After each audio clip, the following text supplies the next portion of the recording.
প্রিয় শিক্ষার্থীরা, এই ছোট্ট একটা সমাধান এই কিন্তু আমরা অনেকে প্রতিনিয়ত ভুল করি। সেটা হচ্ছে যে ক স্কয়ার ইকুয়াল টু 3 ক এর সমাধান কি। তাহলে কর মান চাইছে, যে কর মান কি।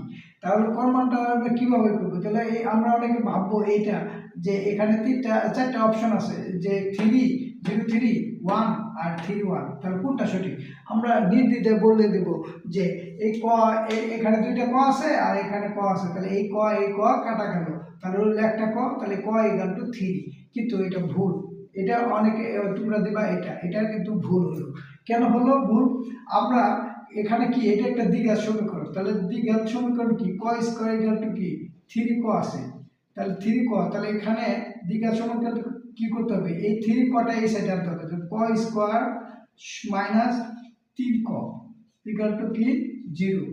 তাহলে এখান থেকে ক যদি আমি কমন নেই, তাহলে ক কমন নিলে থাকে ক মাইনাস 3, তাই না?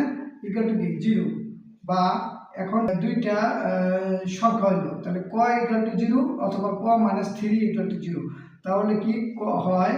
তাহলে হয় কি হবে? ক ইকুয়াল টু 0, এটা একটা। আর এটা কি ক মাইনাস অথবা ক মাইনাস 3 ইকুয়াল টু 0 বা ক ইকুয়াল টু 3। তাহলে আমার রেজাল্ট আসলে কি 0 একটা 3 একটা। তাহলে এর উত্তর হবে খ, 0 আর এটা 3। এতে এই জিনিসটা কিন্তু ছোট, একদম ছোট অঙ্ক, কিন্তু আমরা অঙ্ক করার সময় ভুলে ফেলবো, গোলমাল করে ফেলে। তো এই জিনিসগুলো মাথায় রেখে তারপর অঙ্কগুলো করবে, বেসিক জিনিসগুলো মাথায় রাখবা। তো সবাইকে ধন্যবাদ। আসসালামু আলাইকুম।